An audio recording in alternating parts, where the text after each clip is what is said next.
지난 시간에는 구약의 인물이었던 아브라함에 대한 이야기를 함께 나누었습니다. 오늘 본문은 이제 신약 성경에 있는 사울, 이제 바울에 대한 이야기를 나누려고 합니다. 아브라함을 아브라함으로 세우신 하나님의 이야기, 그 이야기를 다루었고요. 오늘은 사울에서 바울로, 또 바울로 세워가신 하나님의 이야기를 여러분과 함께 나누고자 합니다. 그런데 한 가지 짚고 넘어갈 부분이 있습니다. 아브라함이라는 이름은 새롭게 하나님께 주신 이름이죠. 열국의 압이라는, 아브람에게 아브라함이라는 열국의 압이라는 새 이름을 주셨습니다. 그런데 바울이라는 이름은 이미 가지고 있었던 이름입니다. 로마 시민권자였던 바울은 헬라식 이름을, 이렇게 바울이라는 이름을 가지고 있었습니다. 사울의 헬라식 이름이 바울이고 유대식 이름이 사울이었던 것이지요. 하나님의 은혜를 받은 이후로 유대인보다는 이방인을 대상으로 하는 사역을 주로 하다 보니까 바울이라는 이름이 널리 알려지게 된 것입니다. 오늘은 여러분과 함께 오직 하나님의 은혜로 인하여서 은혜에 빚진 삶을 살았던 은혜에 빚진 사람 바울에 대한 이야기를 함께 나누고자 합니다. 사울이 다메섹 도상에서 빛 가운데 예수님을 만납니다. 사도행전 9장에 있는 유명한 기록이지요. 하나님을 위한 열심을 가지고 열심히 그렇게 달려갔지만 오히려 하나님을 핍박하는 꼴이 되어버린 사울아 사울아 왜 나를 핍박하느냐, 그 음성을 듣고 오그라집니다. 얼마나 충격이 컸으면 사흘 동안 먹지도 마시지도 아니하였다라고 성경은 기록하죠. 못한 것이 아니라 아니하였다. 의지적으로 먹지 않은 것입니다. 그만큼 충격이 컸었던 것이죠. 살기 등등 기세 등등한 사울이었지만 누군가의 도움이 아니면 움직일 수도 없는 처지가 되어버리고 말았습니다. 앞을 보지 못하게 된 사울은 곁에 있는 사람들의 도움을 받아 다메섹에 이르게 됩니다. 눈을 감고 걸어보신 적 있으십니까? 잠시만 걸어도 이내 두려움에 휩싸이게 되지 않습니까? 3일입니다.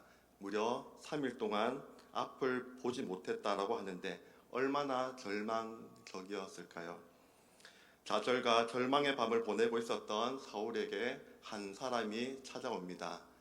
다메섹에 살고 있던 주의 제자 아나니아입니다. 하나님께서는 그 아나니아, 그 주의 제자를 예비하셔서 절망 가운데 좌절에 빠져 있는 사울에게 그렇게 보내게 됩니다. 아나니아란 주의 제자가 환상 중에 그렇게 주님의 음성을 듣습니다. 일어나 집가라 하는 거리로 가서 유다의 집에서 다소 사람 사울이라 하는 사람을 찾으라. 그가 기도하는 중이라. 아나니아는 깜짝 놀랐을 것입니다. 주님의 말씀을 전해야 할 대상이 바로 사울이기 때문입니다. 기세 등등 살기가 등등했던 사울에게 말씀을 전하라는 것이죠. 바로 네라고 순종하지 못하고 오히려 반문합니다. 주님, 내가 들으니 그가 예루살렘에서 주의 성도에게 적지 않은 해를 끼쳤다고 하더니 여기서도 주의 이름을 부르는 모든 사람들을 결박할 고난을 받았나이다. 하지만 아나니아는 재차 가라라는 주님의 음성에 결국 순종하여 사울 앞으로 나아갑니다. 그리고 그에게 안수하여 주님의 말씀을 전하게 됩니다. 그러자 즉시 사울의 눈에서 비늘 같은 것이 벗겨지고 이내 보게 되었다. 그렇게 회복되었음을 성경은 기록하고 있습니다. 주저함이 있었지만 주의 제자 아나니아는 결국 순종의 걸음을 내딛었습니다. 만약에 주의 음성에 순종한 아나니아라는 제자가 없었다면 사울은 어떻게 되었겠습니까? 여전히 비늘이 있는 채로 절망과 좌절 가운데, 어둠 가운데 그렇게 계속 있지 않았겠습니까? 아나니아라는 주의 제자의 도움으로 회복되었던 것입니다. 사울에게는 도움의 손길이 또 있었습니다. 바나바입니다. 회심한 사울은 예루살렘에 올라가서 주의 제자들, 사도들을 만나기를 원하였지만 사도들은 두려워서 그의 회심을 믿지 아니하였습니다. 회심한 척 접근해서 모두 잡아들일 수도 있는 것이지 않습니까? 그때 바나바가 사울을 데리고 사도들에게 가서 하는 말이 다음과 같습니다. 사도행전 9장의 기록입니다. 바나바가 데리고 사도들에게 가서 그가 길에서 어떻게 주를 보았는지와 주께서 그에게 말씀하신 일과 다메섹에서 그가 어떻게 예수의 이름으로 담대히 말하였는지를 전하니라. 참으로 구체적으로 사울이 그렇게 주님을 만난 이야기들을 전해주고 있습니다. 비로소 사도들은 마음의 문을 활짝 열고 사울을 형제로 맞이하게 됩니다. 이후에 사울은 유대인들의 위협으로 인하여서 고향인 다소로 그렇게 보내지게 됩니다. 시간은 흐르고 사울은 사람들 사이에서 그 이름이 잊혀져 가게 됩니다. 그런데 이름이 잊혀져 가고 있던 사울을 다소에서 다시 불러낸 사람이 바로 바나바입니다. 바나바가 안디옥으로 파송을 받았을 때 그는 사울을 잊지 않고 사울을 찾기 위해 직접 다소까지 내려가서 사울을 데리고 올라오죠. 안디옥으로 데리고 올라옵니다. 왜냐하면 함께 목회를 하기 위함입니다. 안디옥 교회에서 그는 공동 목회를 바나바는 사울과 함께 하게 되죠. 사도행전 11장의 기록을 제가 읽어드립니다. 바나바가 사울을 찾으러 다소에 가서 만남에 안디옥에 데리고 와서 둘이 교회에 1년간 모여 있어 큰 무리를 가르쳤고 제자들이 안디옥에서 비로소 그리스도인이라 일컬음을 받게 되었더라. 아멘. 바나바와 사울의 만남은 그 사역에 윈윈을 이루었습니다. 놀라운 사역의 결실을 맺게 됩니다. 그리고 안디옥에서 비로소 그리스도인이라는, 그리스도를 닮은 자라는 그런 호칭이 생겨나게 되죠. 예수님을 닮은 사람들이 늘어나며 그리스도의 향기가 널리 전해지게 됩니다. 함께 사울이라는 이름도 널리 전해지게 됩니다. 만약에 사울 곁에 바나바가 없었더라면 우리가 기억하는 바울은 존재하지 못했을 것입니다. 바나바가 고향 다소에 묻혀있던 사울을 찾아 데리고 와서 사역의 기회를 주었기 때문에 바울의 이름은 알려지고 사역자로 거듭날 수 있게 된 것이지요. 이후 바나바와 사울은 안디옥 교회 파송을 받아 전도 여행을 시작하게 됩니다. 여행을 떠나기 전까지는, 전도 활동을 시작하기 전까지는 언제나 바나바 그리고 사울의 이름이 언급될 때는 바나바라는 이름이 먼저 언급되고 있습니다. 사도행전 13장 2절 3절 말씀 한번 찾아서 한번 보시면 좋겠습니다. 사도행전 13장 2절로 3절 말씀, 페이지로는 209페이지입니다.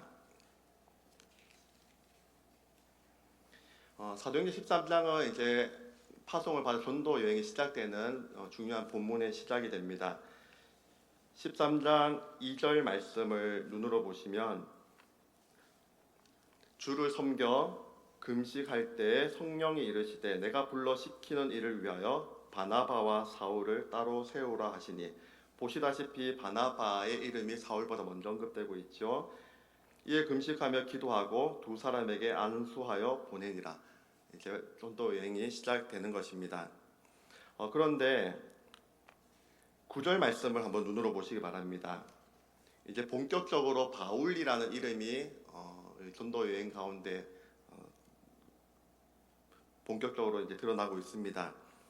바보섬에 이르러 총독에게 하나님의 말씀을 전하려고 할 때 바예수라 하는 유대인 거짓 선지자가 대적할 때 이어지는 기록이 13장 9절입니다. 그때 바울이라고 하는 사울이 성령에 충만하여 그를 주목하고 대적하는 그 바예수를 이제 책망하며 하나님 심판을 전하게 됩니다. 사도행전 13장 9절, 이 9절을 기점으로 사울의 이름은 더 이상 나오지 않습니다. 바울의 이름이 등장한 것이죠.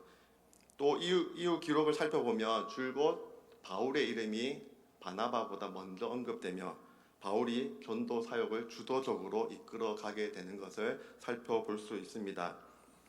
박해자 사울에서 전도자 바울로 바울이 하나님 사역을 주도적으로 감당할 수 있게 된 배경은 앞서 살펴보았듯이 두 명의 도움의 손길이 있었지요. 바로 주의 제자 아나니아와 바나바입니다. 아나니아가 사울의 회복을 돕는 데 결정적인 역할을 하였다라고 하면, 바나바는 사울이 예루살렘에 있는 주의 제자들과 함께 교제할 수 있도록 이끌어 주었고, 뿐만 아니라 안디옥 교회 동력자로 불러 함께 파송을 받기까지 사울이 사역자로 거듭날 수 있도록 그를 세워 주었던 인물이 바로 바나바입니다. 이후에 이제 바나바의 이름은 바울에 묻혀 이제 사라지게 됩니다. 자, 바울을 수많은 교회를 세워 열정적인 전도자로 많이들 기억하실 것입니다. 그리고 신약 성경의 절반 이상을 기록한 위대한 신학자로도 기억합니다. 하지만 박해자 사울을 전도자 바울로 그렇게 세워간 두 명의 사람, 아나니아와 그리고 아나니아와 바나바 이름은 기억하는 분이 많지 않습니다. 모두가 바울의 이름만 기억하지 바나바와 아나니아 이름은 기억하지 못하는 것이죠. 맥주 감사 주일을 맞이합니다. 지난 한 해를, 지난 반년을 되돌아보면 분명히 우리에게 도움의 손길을, 나에게 도움의 손길을 내밀어 준 사람들이 분명히 있을 것입니다. 물론 도움의 손길, 그 은혜의 손길들도 하나님의 도움의 손길이요 은혜의 손길들이었습니다. 물론 하나님께도 감사하지만 하나님의 복의 통로가 되어 주어 나에게 도움의 손길을 내밀어 준 그 한 사람 한 사람을 한번 떠올려 보실 수 있기를 바랍니다. 맥주 감사 주일을 맞이하며 내게 베푼 도움의 손길, 은혜의 손길들이 있다면 오늘 하루 또 맥주 감사 주일을 보내고 또 한 주간을 보낼 때 그 사람에게 감사의 표현을 하실 수 있는 여러분이 될 수 있기를 바랍니다. 눈에 보이는 감사의 대상에게 이렇게 감사를 표현하지 못하는데 어떻게 눈에 보이지 않는 하나님에게 진정한 감사를 표현할 수 있겠습니까? 먼저는 눈에 보이는 대상에게 감사의 표현을 하실 수 있는 진정한 맥주 감사 주일 또 맥주 감사 주간이 되실 수 있기를 간절히 소망합니다. 바울의 서신을 읽어보면 바울이 하나님의 은혜를 수도 없이 고백하고 있는 것을 우리는 살펴볼 수 있습니다. 바울은 비방자요, 박해자요, 폭행자였던 자신을 이방인의 사도로 불러주신 하나님의 은혜에 대해 감사하고 있습니다. 디모데전서 1장 12절로 14절 말씀 함께 찾아서 한번 읽어보도록 하겠습니다. 페이지 337면입니다. 성경과도 눈에 보이는 스크린으로 눈으로 보시면서 따라 읽으시면 좋을 것 같습니다. 디모데전서 1장 12절로 14절에 보시면 바울의 고백이 이와 같습니다. 제가 읽습니다. 나를 능하게 하신 그리스도 예수 우리 주께 내가 감사함은 나를 충성되이 여겨 내게 직분을 맡기심이니 내가 전에는 비방자요 박해자요 폭행자였으나 도리어 긍휼을 입은 것은 내가 믿지 아니할 때 알지 못하고 행하였음이라. 우리 주의 은혜가 그리스도 예수 안에 있는 믿음과 사랑과 함께 넘치도록 풍성하였도다. 내가 전에는 비방자요 박해자요 폭행자의 삶을 살았지만 주의 은혜는 이전에 제된 그 삶을 모두 덮을 정도로 충만하다라는 은혜의 고백입니다. 앞서 다메섹 도상에서 빛 가운데 예수님을 만났던 바울은 너무나도 충격이 큰 나머지 식음을 전폐하였지요. 무엇보다도 고통스러운 것은 천사의 얼굴을 하며 그렇게 돌에 맞아 죽어간 스데반을 죽이는데 일조한 인물이 바로 바울이었기 때문입니다. 박해자 사울이었기 때문입니다. 사도행전을 보면 바울은 회심에 대한 간증을 두 차례 합니다. 회심한 사건이 사도행전 9장의 기록이고 22장 그리고 26장에 등장합니다. 22장의 배경은 이제 모든 전도 사역을 마치고 예루살렘에 들어갔었을 때 이제 붙잡히게 됩니다.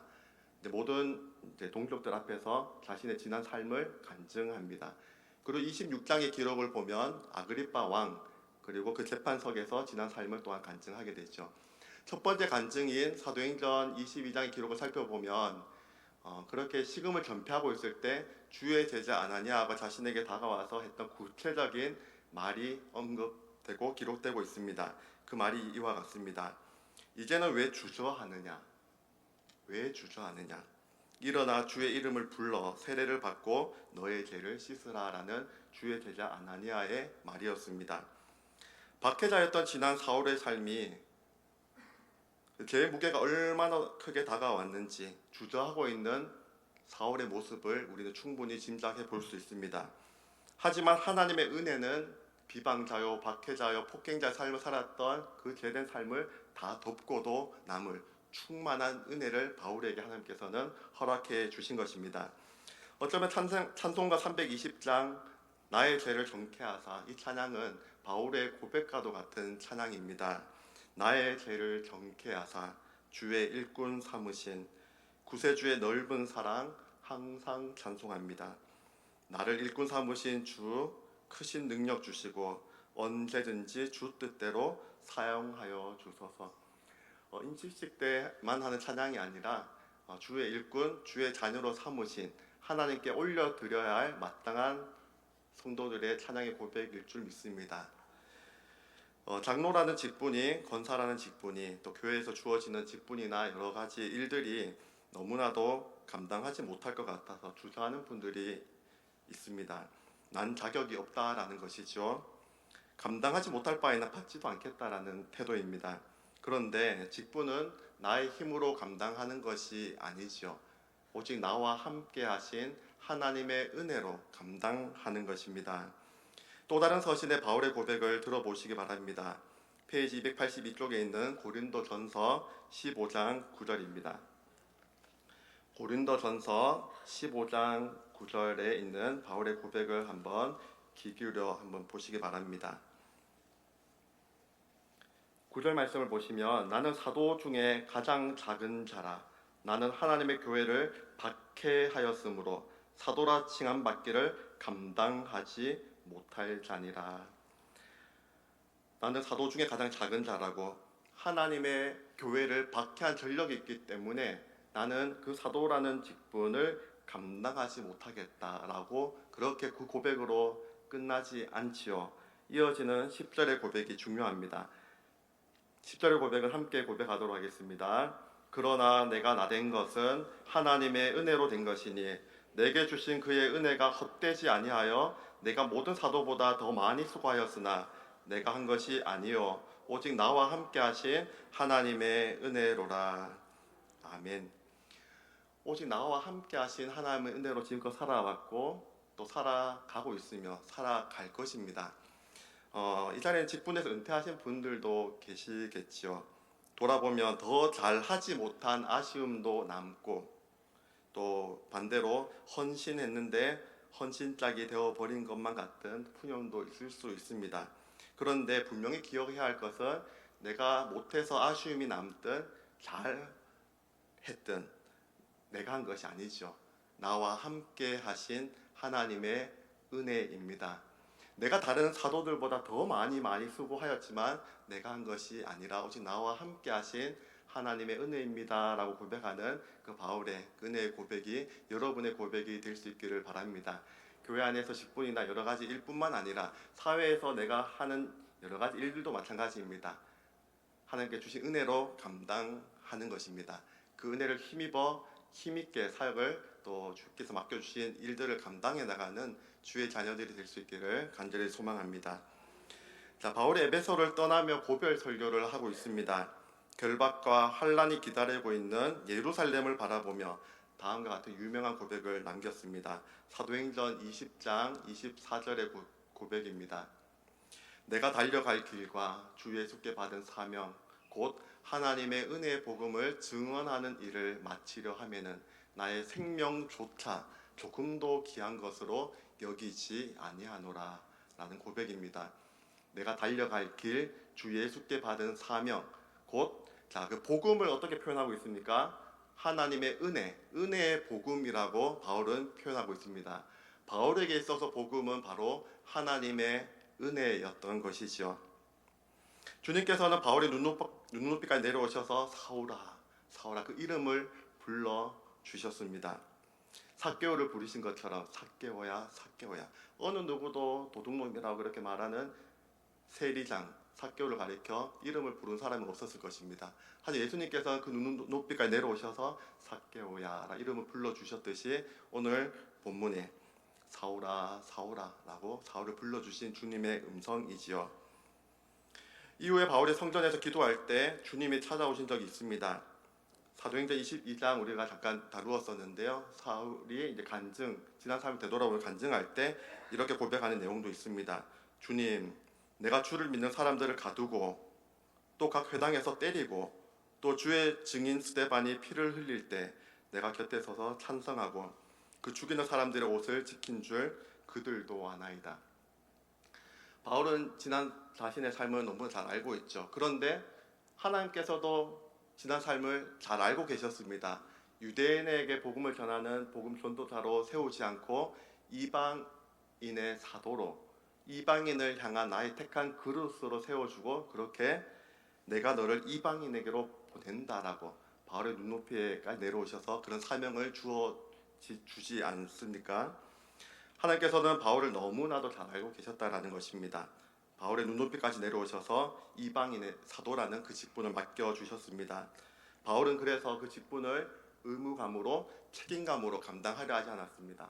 오직 하나님의 은혜로 그 직분을 감사 여기며 나와 함께 하신 하나님만 드러내는 그런 사역을 감당하며 나아갔습니다. 자신의 생명과도 바꿀 정도로 그 사역을, 사명을 귀하게 여겼던 바울입니다. 생명과 바꾼 주의 사랑을 이라는 제목의 찬양이 있습니다. 장종택 전도사님, 그 당시에 전도사님이셨는데 그분이 찬양하고 작사하고 작곡한 찬양입니다. 간증을 들은 적이 있습니다. 찬양 집회로 연일 바쁘게 지내던 2015년 1월 둘째 딸 온유가 의식을 잃고 병원에 쓰러지게 됩니다. 입원을 하게 되죠. 당시 온유의 나이가 8살입니다. 희귀병 진단을 받게 되죠. 몸에 수십 개의 주사바늘을 꽂힌 얼마나 고통스러웠겠습니까? 얼마나 고통스러운지 입을 꽉 깨물어 입에 속에 살이 피가 날 정도로, 피가 흥건하게 고일 정도였습니다. 이를 방지하고자 마우스피스를 꽂았는데 이제는 치아가 빠질 정도로 그만큼 고통이 심한 딸을 붙들고 간호하는 전도사님, 밤새도록 딸이 그 고열이 계속되자 밤을 새워가며 몸을 닦죠. 딸을 살리기 위해 밤새도록 간호하는 가운데 자신을 향한 하나님의 마음, 그 심정을 깨닫게 됩니다. 딸을 살리려고 그 밤에 잠도 자지 못하고 그렇게 땀을 닦아내고 열을 낮추려고 노력하는 그 모습이 바로 나를 향한 아버지의 심정이었음을 깨닫게 되는 것이죠. 한 절 말씀이 떠올려집니다. 이스라엘을 지키시는 이는 졸지도 아니하시고 주무시지도 아니하신다라는 고백이죠.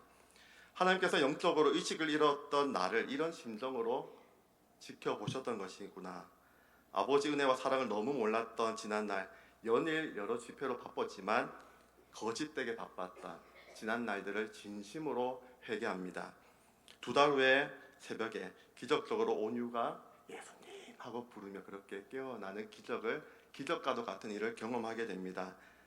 이를 계기로 생명과 바꾼 주의 사랑이라는 찬양을 작사한 것입니다. 제 가사를 읽어드립니다. 생명과 바꾼 주의 사랑을 잊지 않게 하소서. 나를 위해 흘렸던 주의 눈물 잊지 않게 하소서. 주의 긍휼과 주의 선하심 내가 묵상하오니 내 영혼 위에 베푸신 주의 은혜 잊지 않게 하소서. 감사합니다. 주님 고맙습니다. 그 사랑 때문에, 그 눈물 때문에 주 앞에서 예배합니다. 바라기는 그 사랑 때문에, 그 은혜 때문에 남은 한 해도 주님을 그렇게 은혜 가운데 예배할 수 있는 하나님의 자녀들이 될 수 있기를 간절히 소망합니다. 자, 오늘 본문을 보시면 자신의 죽음을 예견한 바울의 마지막 서신입니다. 디모데 후서이지요. 6절 말씀을 보시면 전제와 같이 내가 벌써 부어지고 나의 떠날 시각이 가까웠도다 라고 자신의 죽음을 예견하고 있습니다. 그리고 이어지는 유명한 7절 8절의 고백이 있습니다. 하나님 앞에서 그렇게 선한 싸움을 싸우고 달려갈 길을 마치고 믿음을 지키고 의의 면류관이 나에게 예비되었다. 하나님 앞에서 사명을 완수하는 바울의 모습을 살펴볼 수 있습니다. 하나님 앞에서만입니까? 아닙니다. 이어지는 고백 기록입니다. 사사로운 이런 부탁을 하죠. 너는 어서 속히 내게로 오라. 데마는 이 세상을 사랑하여 나를 버리고 데살로니가로 갔고 그리스게는 갈라디아로 디도는 달마디아로 갔고 누가만 나와 함께 있느니라. 내가 올 때 마가를 데리고 오라. 그가 나의 일에 유익하니라. 아멘. 다 떠나갔습니다. 동역자들이 떠나갑니다. 누가만 곁에 남아 있습니다. 사람에게 실족하며 그렇게 허망하게 편지를 마무리하고 있지 않습니다. 너는 마가를 데리고 오라 라고 하죠. 마가는 어떤 사람입니까? 바울이 전도 여행을 시작할 때 도중에 그만둬 버린 그렇게 중도 하차한 인물입니다. 바울이 보기에 마가는 쓸모없는 무익한 사람이죠. 하나님의 은혜를 모르는 사람입니다. 하지만 바울이 어떻게 고백합니까? 저가 나의 일에 유익하다라고 고백하고 있습니다. 바울의 말년에 지난 사역을 되돌아보니 오직 은혜로 감당한 것이죠. 하나님 은혜로 부르심을 받아 나와 함께하신 하나님 은혜로 모든 사역을 감당하며 이렇게 의의 면류관이 예비되었다라고 그렇게 하나님을 바라보며 또 인간을 향해 사람들을 향해 바라보며 얘기하는 것이 그 마가를 데리고 오라고, 그 마가가 나의 일에 유익하다라고 고백하고 있는 그 귀중한 고백입니다. 하나님의 은혜는 이처럼 모든 것을 덮습니다. 나의 허물은 물론 상대방의 허물까지도 덮을 정도로 넘쳐납니다. 이와 같은 은혜가 나와 함께함을 굳게 믿고 이제는 그 은혜를 흘려보내는, 상대방의 허물까지 덮을 수 있는 그러한 은혜의 풍성한 하나님의 자녀답게 살아갈 수 있는 우리 모든 주의 자녀들이 될 수 있기를 주님의 이름으로 기원합니다.